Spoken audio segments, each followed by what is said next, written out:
पुलगाव येथील तेलघानी फैल रहिवासी सूरज अंबादास बावने सीआरपीएफ बटालियन सेवेमध्ये मागील 8 वर्षापासून कार्यरत होते.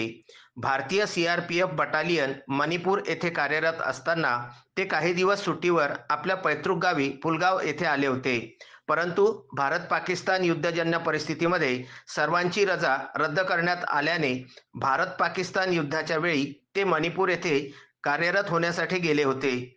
मणिपूर हेडक्वार्टरवरून 40 किलोमीटर अंतरावर असलेल्या दुसऱ्या कार्यालयात त्यांना काही कागदपत्रे घेऊन पाठविण्यात आले होते. रात्र झाल्याने ते लॉजमध्ये थांबले. तेथे त्यांना हृदयविकाराचा झटका आल्यामुळे त्यांचे निधन झाले. ही बातमी पुलगाव शहरामध्ये माहिती पडताच संपूर्ण शहरावर शोककळा पसरली.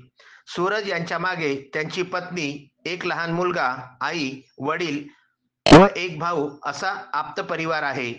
स्थानिक तेलघानी फैल येथून ट्रकवरती सजविलेल्या शहीद रथावर त्यांची अंतिम यात्रा काढण्यात आली. हजारोच्या संख्येमध्ये पुलगावकर यावेळी उपस्थित होते. स्थानिक मोक्षधाममध्ये त्यांचा अंतिम संस्कार करण्यात आला. यावेळी श्रद्धांजली देण्यात आली. यावेळी एसडीपीओ राहुल चव्हाण, ठाणेदार राहुल सोनवणे, तहसीलदार क्षीरसागर, नायब तहसीलदार अजय झिले व पोलीस ठाण्यामधील सर्व कर्मचारी उपस्थित होते.